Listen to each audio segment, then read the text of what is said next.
Olá, meus amigos! Olá, minhas amigas! Tudo bem?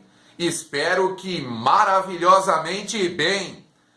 Nesse vídeo abordaremos a questão polêmica que tem gerado clamor social nas redes sociais no que tange ao caso da cachorrinha do Carrefour.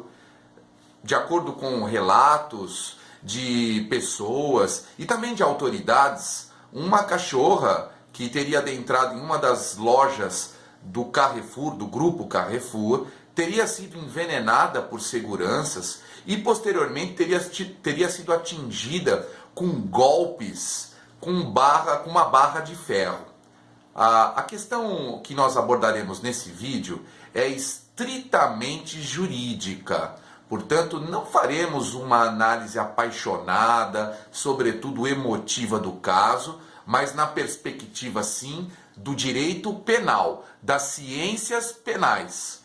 Portanto, se você quer compreender o resultado dessa prática absurda, sórdida e repugnante que foi realizada contra o pobre animal, fique conosco.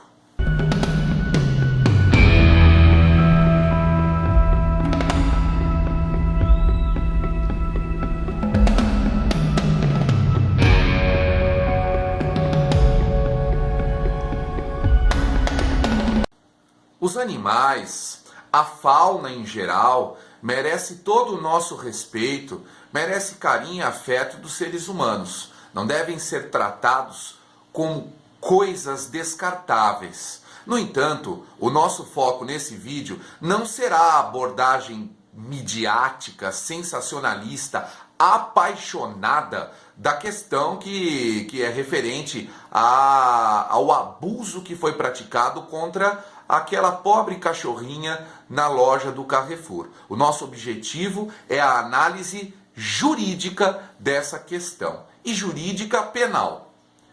Antes de abordar a questão no âmbito do direito penal, é importante compreender o histórico da proteção jurídica dos animais. O filósofo René Descartes, seguindo uma perspectiva aristotélica, defendia que os animais não pertencem ao problema da moral e da ética.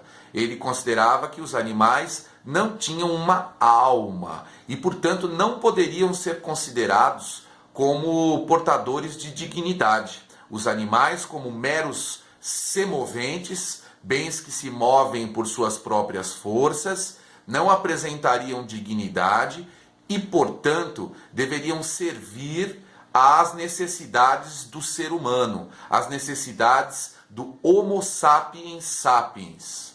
Essa perspectiva antropocêntrica de proteção, ou melhor, de ausência de proteção dos animais, da fauna em geral, ela foi descartada posteriormente com a teoria da evolução das espécies de Charles Darwin. E hoje os animais merecem, sem dúvidas, todo o respeito do ser humano e também a proteção jurídica do Estado.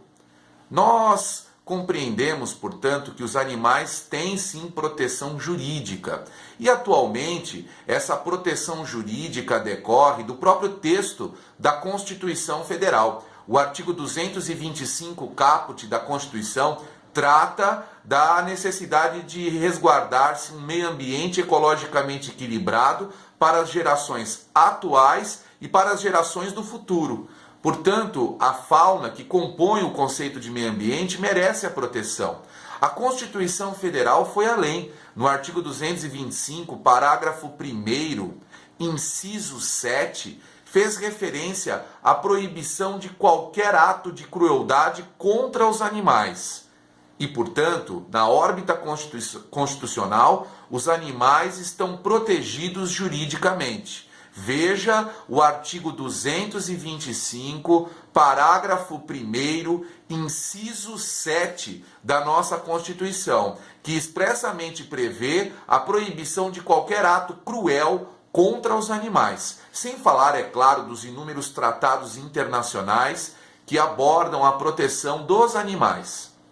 Numa perspectiva ainda que seja antropocêntrica, ou seja, de que o homem é o centro de tudo, o homem é o centro do universo e todos os outros animais devem servir-lhe, deve servir aos interesses da humanidade. O professor Norberto Bobbio, o grande jus filósofo, a seu tempo já fazia referência à proteção dos animais e estes encarados como sujeitos de direitos, que esses teriam dignidade e, portanto, teriam direitos que deveriam ser assegurados.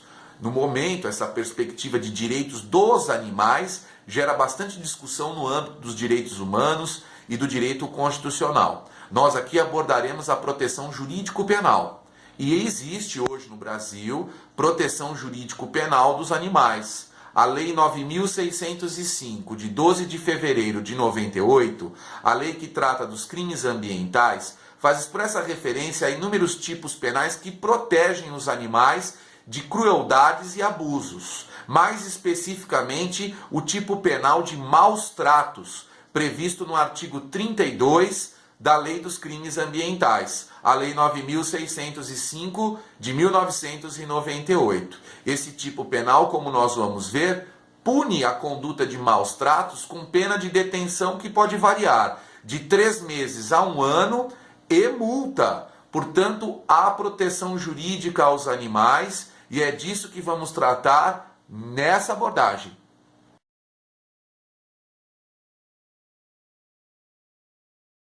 O tipo penal de maus tratos está previsto no artigo 32 da Lei 9.605, de 12 de fevereiro de 1998. Vamos ler aqui a redação desse dispositivo que trata, portanto, do crime de maus tratos aos animais. Vamos ver.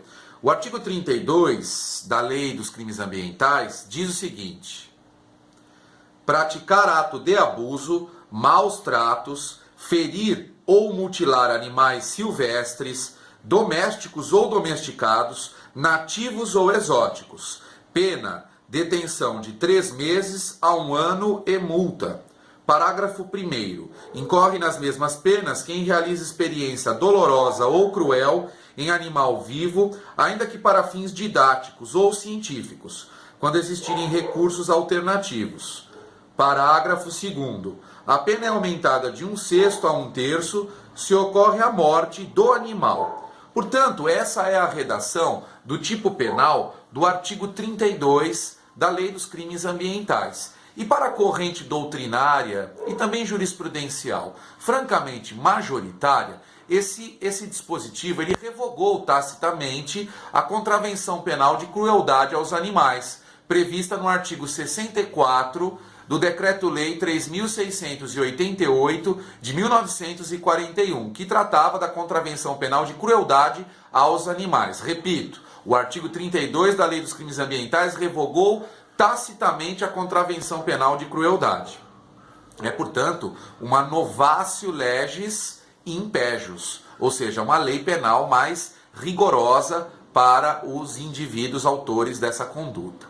O artigo 32, o crime de maus tratos aos animais, é um crime ambiental, é um tipo penal que pretende proteger o bem jurídico, o meio ambiente, na perspectiva da fauna. Há autores que vão dizer, inclusive, que esse tipo penal, para além de proteger o meio ambiente, haja vista que ele abrange também animais domésticos ou domesticados, esse tipo penal abrangeria o sentimento de probidade, o sentimento de afeto com os animais. Mas prevalece que o bem jurídico tutelado é sim a fauna, seja ela exótica, doméstica ou até mesmo de animais silvestres. Portanto, os cães, inclusive os cães que vivem na rua, cães abandonados, eles podem ser objeto material dessa infração penal da Lei dos Crimes Ambientais. O crime aqui, o sujeito ativo, é comum. O crime é comum. Qualquer pessoa pode praticar essa conduta. E no caso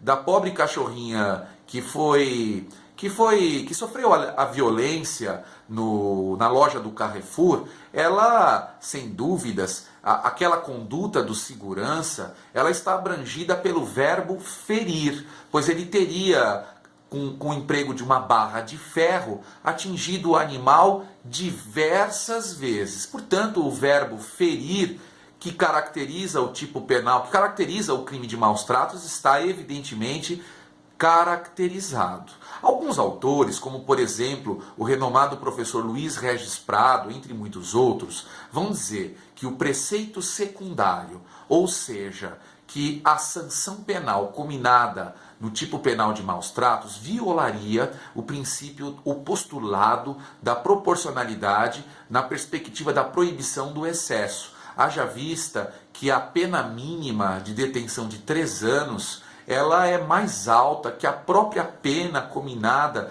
para o crime de maus tratos, quando o sujeito passivo, quando a vítima é a pessoa humana. Lá o crime do artigo 136 do Código Penal, crime de maus tratos, na sua forma simples. Evidentemente que na sua forma simples. Que essa discussão seria a respeito da pena no caso de maus tratos de animais ou de pessoas, como por exemplo de adultos, na sua forma simples, não na forma qualificada. No caso aqui em análise, evidentemente, tendo em vista que a cachorra, que o cão morreu, que está caracterizado o crime qualificado pelo resultado.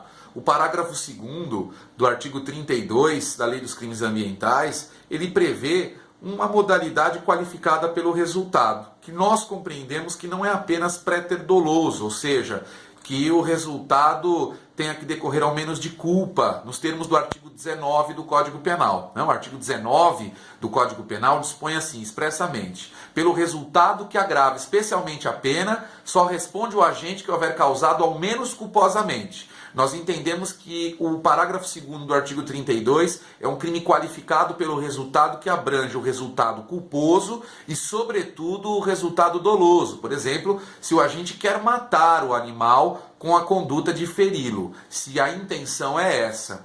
A pena, no caso de morte do animal, pode ser aumentada de 1/6 a 1/3. Portanto, é uma causa de aumento de pena prevista no parágrafo 2º do artigo 32 da Lei dos Crimes Ambientais. É importante ressaltar que a ação penal, nesse caso, é pública incondicionada. Veja, o Ministério Público não depende de representação de quem quer que seja, de autorização de quem quer que seja. A ação é pública incondicionada, de modo que o Ministério Público poderá oferecer a denúncia sem nenhuma representação de quem quer que seja.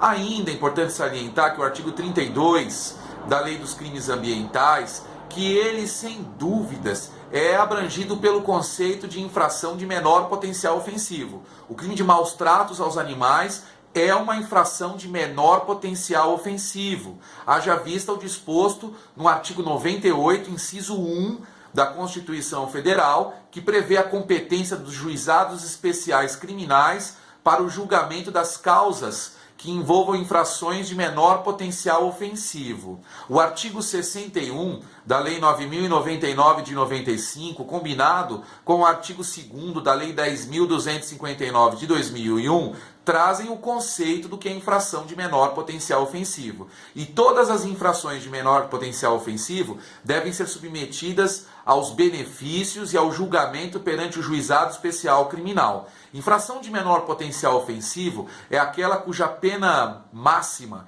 estabelecida no tipo penal seja igual ou inferior a 2 anos. E no caso aqui, a pena máxima de detenção de 1 ano é, portanto, inferior a 2 anos, sendo abrangido pelo conceito de infração de menor potencial ofensivo. Mesmo que incida a causa de aumento de pena do parágrafo 2º, que autoriza o aumento de 1/3 na pena, pois esse é o maior aumento, 1/3 de 1 ano, 4 meses. Portanto, 1 ano e 4 meses ainda continua sendo infração de menor potencial ofensivo, de modo que deve seguir o rito do procedimento sumaríssimo. Nós vamos abordar aqui esse rito que está regulado lá dos artigos 69 e seguintes da Lei 9.099 de 95. Diante de tudo isso, qual será então a responsabilidade penal do agente, do segurança que praticou a conduta que infelizmente gerou a morte da pobre cachorrinha?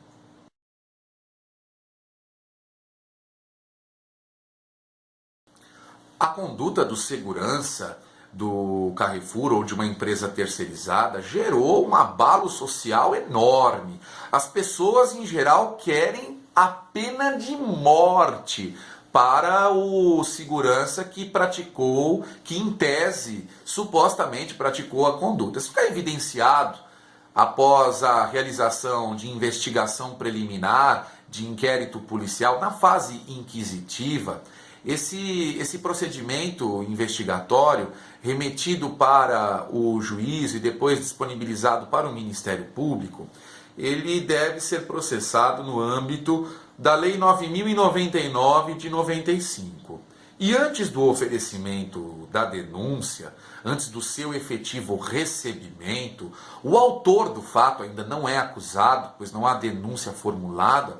O autor do fato, ele tem direito à proposta de transação penal, que é um benefício previsto no artigo 76 da Lei 9.099 de 95. O benefício da transação penal, que nós com certeza abordaremos de forma teórica num outro vídeo, ele tem cabimento nas infrações de menor potencial ofensivo, desde que o autor do fato não tenha sido condenado em sentença transitada em julgado por fato anterior, bem como que não tenha gozado desse benefício anteriormente num período de 5 anos.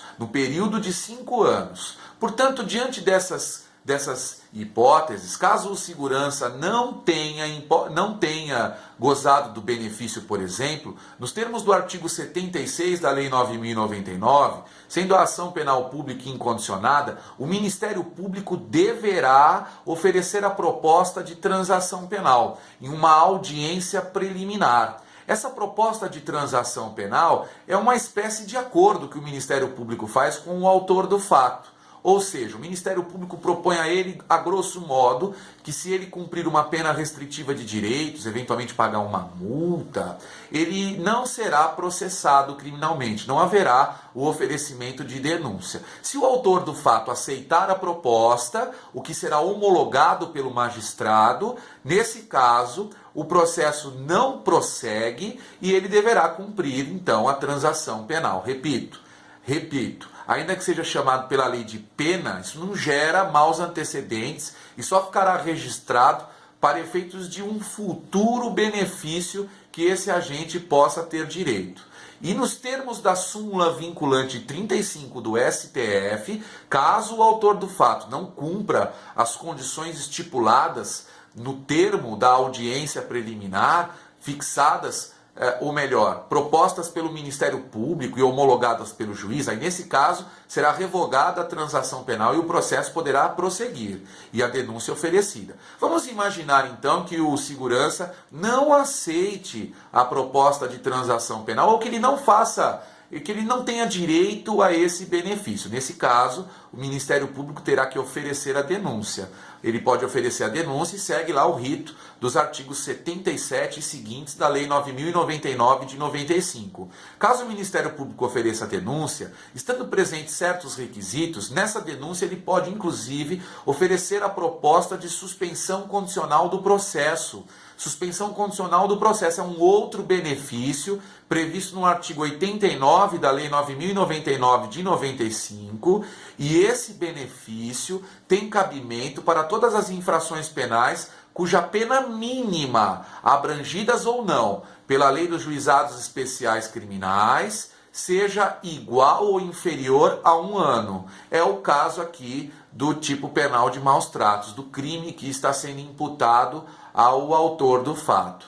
Aí nessa situação, o Ministério Público poderá oferecer a proposta e nessa proposta fixar certas condições. Se o acusado, agora sim acusado, pois já há uma denúncia, se o acusado aceitar a proposta de suspensão condicional do processo oferecida pelo parquê, nessa situação o juiz ainda pode fixar outras condições. Geralmente, não é que sempre são essas as condições, mas geralmente são fixadas condições como comparecer periodicamente em juízo, ou não se ausentar da comarca por mais de 30 dias sem avisar o juiz, entre outras que podem inclusive ser fixadas outras condições pelo juiz que se coadunem com as circunstâncias em que o fato foi praticado, desde que não violem, é claro, a dignidade da pessoa humana. Tudo isso previsto no artigo 89 e seus inúmeros parágrafos. Essa suspensão ocorrerá por um período que varia de 2 a 4 anos. E essa proposta aceita gera a suspensão do processo e também a suspensão do curso do prazo prescricional. Cumprida a condição, no final do prazo denominado período de prova, é declarada extinta a punibilidade. Se o agente não cumprir as condições estipuladas, nesse caso o benefício deve ser revogado por decisão judicial, e geralmente é feito por pedido do Ministério Público, e o processo prosseguirá com a produção das provas, e ao final o juiz pode prolatar uma sentença que pode ser absolutória ou condenatória.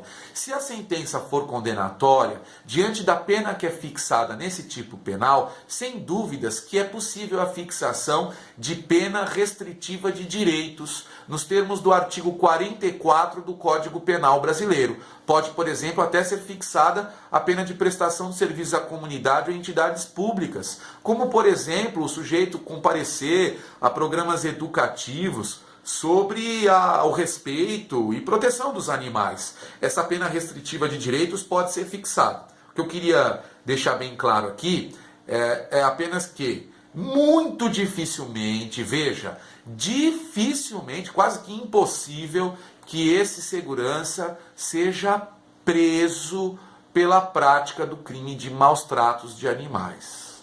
Importante que fique claro isso.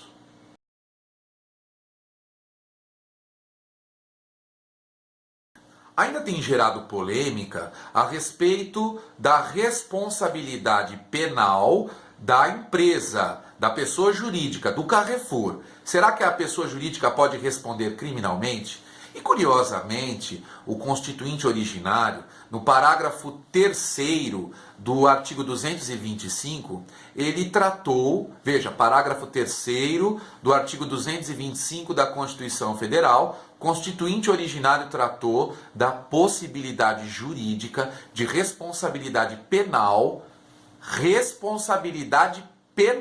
não é responsabilidade meramente administrativa ou civil, responsabilidade penal por danos praticados ao meio ambiente da pessoa jurídica.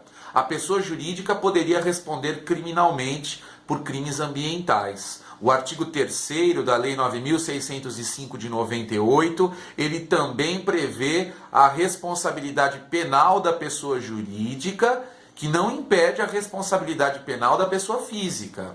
Mas a responsabilidade penal da pessoa jurídica depende de decisão do seu órgão colegiado, por exemplo, dos diretores da empresa, ou até do seu representante legal ou contratual. Então vamos imaginar que diretores da empresa tenham decidido que daquele dia em diante, animais que entrem nas lojas da empresa devem ser expulsos de lá, mesmo com emprego de violência. Ficar evidenciado isso, a pessoa jurídica, o próprio Carrefour, poderia responder criminalmente pelo crime de maus tratos. Responderia a empresa pelo crime do artigo 32, os seus diretores, pois a responsabilidade penal dos diretores ela é subjetiva e eles responderiam em tese, e o segurança também responderia. Até mesmo a empresa terceirizada, se ficar evidenciado que foi a empresa terceirizada de segurança que emitiu a ordem, se foi um diretor ou um órgão colegiado dessa empresa terceirizada,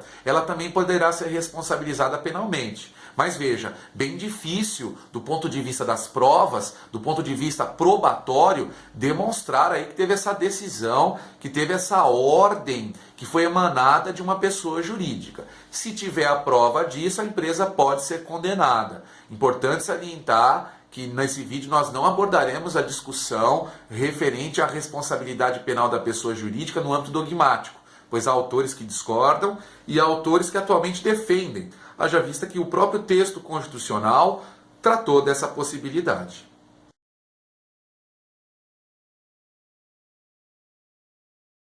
Por fim, eu gostaria de salientar que somos absolutamente contrários a qualquer ato de crueldade contra os animais. No entanto, não podemos concordar, por outro lado, com o discurso midiático de alguns legisladores que, já pretendendo ganhar votos, pretendem aumentar as penas dos crimes de maus tratos. Existe inclusive projeto tramitando no Congresso Nacional que pretende aumentar a pena de maus tratos aos animais a ponto de que ela seja muito mais alta. Veja, que a pena de maus tratos aos animais seja muito mais alta de que maus tratos praticados contra crianças. Isso parece um absurdo e viola o postulado da proporcionalidade. Nós compreendemos, na perspectiva do professor Silva Sanches, que a expansão do direito penal, o crescimento de normas penais incriminadoras ou o endurecimento da legislação penal é contribuído também pelos denominados gestores atípicos da moral, como, por exemplo, grupos que são considerados protetores dos animais. É evidente que os animais merecem proteção jurídica, mas essa proteção jurídica deve respeitar o princípio, ou melhor, o postulado da proporcionalidade, na proibição do excesso. Aliás, o artigo 391 do PL 236 de 2012, que é o projeto do novo Código Penal, salientar que um dos piores códigos penais, um dos piores textos já editados no Brasil, que ele pretende que a pena, salvo engano, tenha que seja de reclusão de 2 a 4 anos, o que parece um absurdo diante das penas dos demais crimes, quando, por exemplo, a vítima é um ser humano. Nós nos colocamos de forma contrária a esse discurso midiático. Mas eu saliento que sou contra a crueldade contra os animais, mas entendo que não é o direito penal que vai resolver essa questão, mas sim a educação, princípios éticos e morais de respeito aos animais. Eu mesmo tenho vários animais de estimação, tenho um cachorro que eu chamo de Kelsen, né? Cachorro que tenho aqui, o trato muito bem, gosto dele, e é isso. Eu espero que tenham gostado do vídeo e que fiquem, como agora nesse momento o Kelsen aqui está maravilhosamente bem. E até a próxima, em que abordaremos outro tema polêmico e relevante do direito penal. Um abraço!